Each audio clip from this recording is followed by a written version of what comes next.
Assalamualaikum warahmatullahi wabarakatuh. Perkenalkan, nama saya Resti Rinata Setyaningrum. Saya mahasiswi semester 3 dari Fakultas Ekonomi dan Bisnis, Program Studi Manajemen. Di video saya kali ini, saya akan membahas mengenai etika profesi dan profesi bisnis. Oke, kita masuk ke pembahasan yang pertama, yaitu etika profesi. Secara etimologi, etika berasal dari bahasa Yunani, yakni ethos, yang berarti watak kesusilaan atau adat istiadat kebiasaan. Etika biasanya berkaitan langsung dengan perkataan moral yang merupakan bahasa Latin dari mos, dan dalam bentuk jamaknya itu mores, yang berarti juga adat kebiasaan atau cara hidup seseorang dengan melakukan perbuatan yang baik. Ada dua macam etika yang menentukan baik buruknya sifat manusia. Yang pertama ada etika deskriptif, yaitu etika yang berusaha meneropong secara kritis dan rasional sikap serta perilaku manusia dan apa yang dikejar manusia dalam hidup sebagai sesuatu yang bernilai. Lalu yang kedua adalah etika normatif, yaitu etika yang berusaha menetapkan berbagai sikap dan pola perilaku ideal yang seharusnya dimiliki oleh manusia dalam hidup ini sebagai sesuatu yang bernilai. Lalu yang kedua adalah profesi. Profesi merupakan suatu jabatan atau pekerjaan yang menuntut keahlian atau keterampilan dari pelakunya.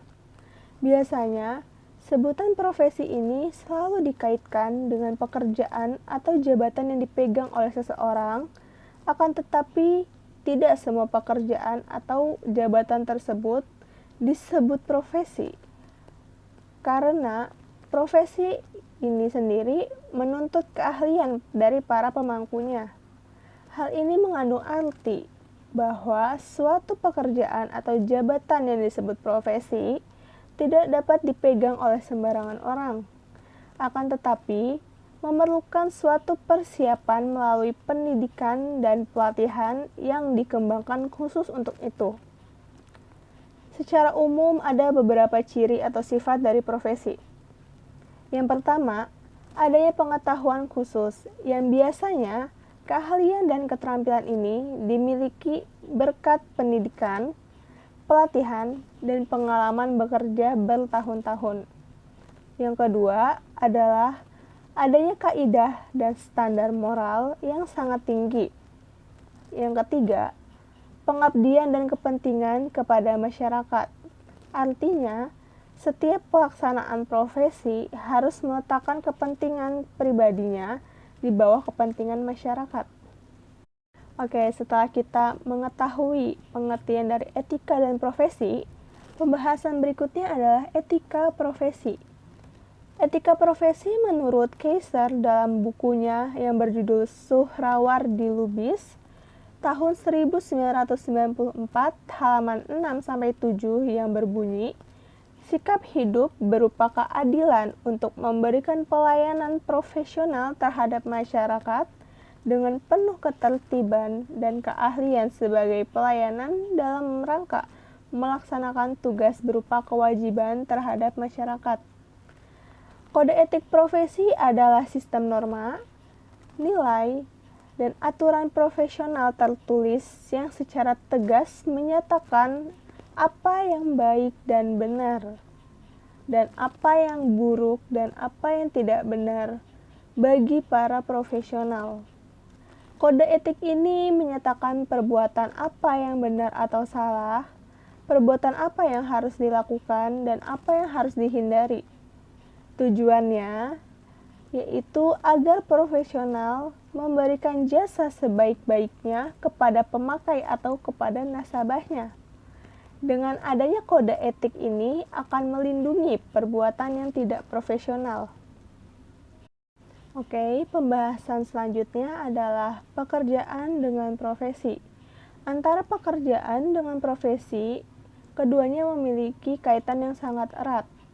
Profesi merupakan pekerjaan yang ditekuni oleh seseorang, namun tidak semua pekerjaan dapat digolongkan sebagai profesi. Berdasarkan hal yang dikerjakan, ada beberapa yang dapat digolongkan menjadi profesi, antara lain, yang pertama, pekerjaan sebagai profesi.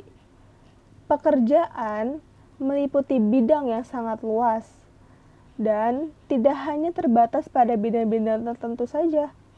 Tidak semua pekerjaan dapat digolongkan menjadi profesi.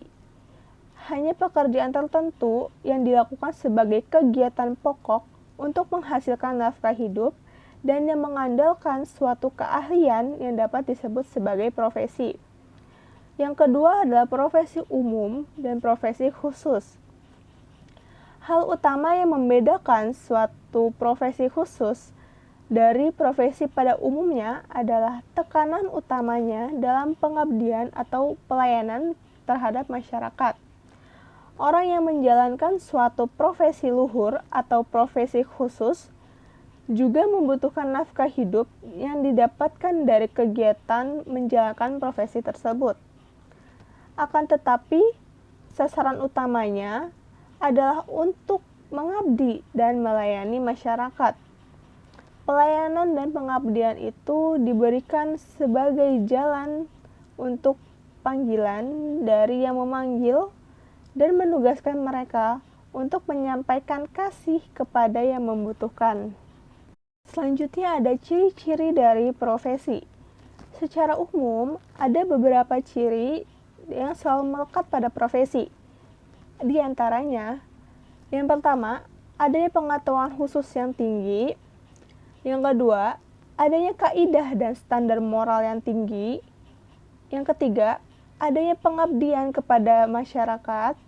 Yang keempat, adanya izin khusus untuk menjalankan suatu profesi. Dan biasanya, kaum-kaum profesional ini sudah termasuk dalam profesi. Selanjutnya ada prinsip-prinsip dari profesi.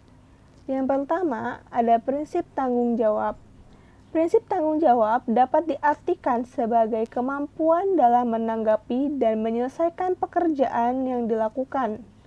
Yang kedua, ada prinsip otonomi. Prinsip otonomi menuntut kaum profesional untuk memiliki dan diberi kebebasan dalam menjalankan profesinya. Yang ketiga adalah prinsip keadilan. Prinsip keadilan ini menuntut seseorang untuk memberikan kepada siapa saja yang menjadi haknya. Maksudnya, seseorang yang profesional harus memberikan pelayanan secara adil kepada masyarakat luas. Oke, selanjutnya adalah kode etik profesi. Pengertian kode etik profesi secara sederhana dapat diartikan sebagai tingkah laku moral suatu kelompok masyarakat yang dirumuskan secara tertulis dan diharapkan akan dipegang teguh oleh seluruh anggota suatu kelompok itu sendiri. Yang kedua ada manfaat kode etik. Kode etik ini dapat berfungsi sebagai penyeimbang atas sisi negatif yang mungkin saja timbul dari suatu profesi, menjadi kompas petunjuk arah moral sekaligus penjamin mutu moral profesi itu di mata masyarakat. Yang ketiga ada hubungan kode etik dengan etika. Dalam kaitannya dengan etika, kode etik ini dipandang sebagai produk etik terapan yang dihasilkan berkat penerapan pemikiran etis atas suatu wilayah tertentu, yaitu profesi.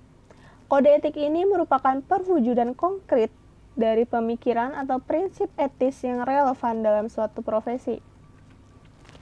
Agar kode etik ini dapat berfungsi dengan baik, terdapat beberapa hal yang harus diperhatikan agar kode etik dapat berfungsi dengan baik. Yang pertama, kode etik harus dibuat oleh kelompok profesi itu sendiri dan bukan didrop saja dari instansi pemerintah atau instansi lainnya. Yang kedua, kode etik harus menjadi hasil self-regulation dari profesi. Rumusannya harus muncul sebagai rangkaian nilai luhur, berisi perwujudan nilai-nilai moral yang hakiki yang ingin mereka hayati secara konkret dan konsisten dalam menjalankan profesi mereka. Yang ketiga, ada pelaksanaan kode etik yang harus tetap diawasi secara terus-menerus perlu adanya semacam badan atau dewan penegak kode etik yang berperan melaksanakan pemantauan dan sekaligus menerapkan sanksi yang akan diatur di dalamnya. Fungsi dari kode etik ini untuk membantu para pelaksana sebagai seseorang yang profesional supaya tidak merusak etika profesi. Ada 3 hal pokok yang merupakan fungsi dari kode etik. Yang pertama, kode etik memberikan pedoman bagi setiap anggota profesi tentang prinsip profesionalisme yang digariskan. Yang kedua, kode etik profesi merupakan sarana kontrol sosial bagi masyarakat atas profesi yang bersangkutan. Yang ketiga, kode etik profesi mencegah campur tangan pihak luar organisasi profesi tentang hubungan etika dalam anggota profesi. Oke, sepertinya sampai di sini dulu pembahasan kita pada kali ini. Di lain waktu kita akan membahas mengenai materi-materi yang lainnya. So, jangan lupa untuk subscribe, like, share, dan komen video ini. And see you next time. Bye-bye.